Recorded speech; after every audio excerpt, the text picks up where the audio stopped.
Bonjour tout le monde, comment allez-vous? Aujourd'hui, nous allons parler du guitariste de jazz Wes Montgomery. Il joue avec une technique tout à fait particulière. John Leslie Montgomery, surnommé Wes, est né à Indianapolis, Indiana en 1923. Il a grandi dans une famille nombreuse. À 19 ans, il a entendu une mélodie du guitariste Charlie Christian et a pris la décision d'apprendre à jouer de lui-même. C'est donc un autodidacte qui n'a jamais su lire la musique. Cela dit, après un an de pratique, il imitait Charlie Christian dans les bars d'Indianapolis. Il faut dire qu'il avait gardé son travail de jour, machiniste. Il a joué aussi avec ses deux frères, Buddy au vibraphone et Monk à la basse. En 1948, il est allé joindre l'orchestre de Lionel Hampton et restera avec lui pendant 2 ans. Cet orchestre lui a donné l'opportunité de jouer avec de grands musiciens comme Charles Mingus et Fats Navarro. Mais il est revenu à Indianapolis après tout ça sans avoir percé, ce qui veut dire qu'il a repris son travail de jour pour nourrir sa grande famille et il a joué dans des clubs la nuit.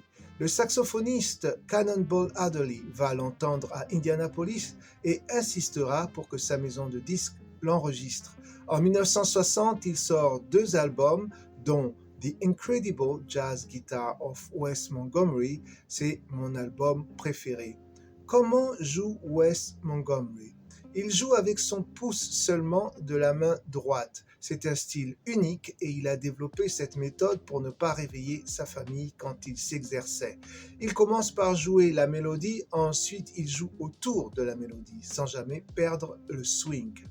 Parmi mes numéros préférés, il y a Willow Weep for Me, Misty et aussi The Natural Blues. Mais il y a plusieurs bons albums comme Full House et Smoking at the Half Note avec Wynton Kelly au piano. Je vous invite à visionner une vidéo de lui sur YouTube où il joue en Hollande en 1965. Wes Montgomery va s'éteindre à 45 ans d'une crise cardiaque, mais il a influencé de nombreux musiciens comme George Benson et aussi Grant Green, ainsi que d'autres guitaristes qui ne jouaient pas de jazz comme Jimi Hendrix et Stevie Wonder. D'ailleurs, Stevie Wonder va même écrire une chanson à sa mémoire qui s'intitule We All Remember Wes.